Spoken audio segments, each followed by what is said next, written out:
बहुत सारे लोगों को लगता है कि होम्योपैथी एक सेफ मेथड ऑफ ट्रीटमेंट है बिकॉज सारी मेडिसिन हर्बल होती हैं और हर्ब्स से या प्लांट से बनती हैं। तो लेट मी टेल यू कि सारी मेडिसिन हर्ब्स या प्लांट से नहीं बनती हैं। बहुत सारी मेडिसिन हैं जो अलग अलग सोर्सेज से आती हैं। तो लेट मी टेल यू कि प्लांट्स के अलावा और भी चीज़ें हैं जिनसे होम्योपैथिक मेडिसिन बनती हैं। प्लांट्स तो हम सबको ही पता है, जिसमें फ्रूट्स भी आते हैं, वेजिटेबल्स भी आते हैं, नॉर्मल प्लांट्स भी आते हैं, इनसे मेडिसिन बनती हैं। जैसे जिंजर, गार्लिक, ऑनियन, एलोवेरा, इस तरह की चीज़ों से भी मेडिसिन बनती है। इसके अलावा होते हैं एनिमल सोर्सेज, जैसे एनिमल के मिल्क से भी मेडिसिन बनती है। Lion milk, cat milk, cow milk और डॉग मिल्क। इसके अलावा हॉर्स मिल्क से भी मेडिसिन बनती है। दूसरा इंसेक्ट सोर्सेज, जैसे हनी बी हो गया, स्पेनिश फ्लाई हो गया, स्पाइडर से मेडिसिन बनती है। हमारे स्नेक्स के वेनम से भी मेडिसिन बनती है। ये एनिमल सोर्सेज हो गए। कुछ फिशेज हैं, स्टार फिशेज हैं, उनसे भी मेडिसिन बनती है। मॉलस्कम जो है उनसे भी मेडिसिन बनती है। ये हमारे एनिमल सोर्सेज हो गए। इसके अलावा है मिनरल सोर्सेज, जैसे सल्फर, पोटेशियम, फास्फोरस, जिंकम, फेरम, इस तरह के भी जो मिनरल्स हैं। इवन गोल्ड और सिल्वर, कॉपर, प्लैटिनम से भी मेडिसिन बनती है। ये हमारे मिनरल सोर्सेज हो गए।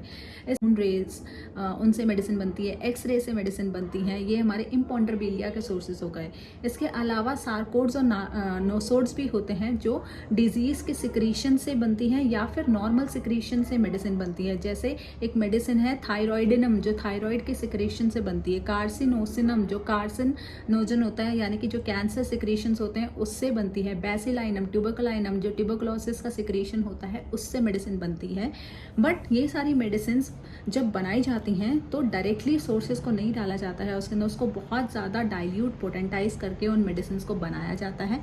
इसीलिए कोई भी इनका इस्तेमाल कर सकता है और ये बहुत ही ज़्यादा माइल्ड और जेंटल होती हैं, क्योंकि बहुत ज़्यादा डाइल्यूट, हम नॉर्मल भाषा में इसको बोलते हैं, लेमन के लिए डाइल्यूशन वर्ड यूज़ करते हैं। अदरवाइज जो मेडिकल टर्मिनोलॉजी है, जो साइंटिफिक टर्मिनोलॉजी है, उसको हम पोटेंटाइजेशन कहते हैं, जिससे मेडिसिन के पार्टिकल्स उसमें बहुत कम हो जाते हैं और उसकी एनर्जी बढ़ जाती है, जिसकी वजह से मेडिसिन एक्ट कर पाती है।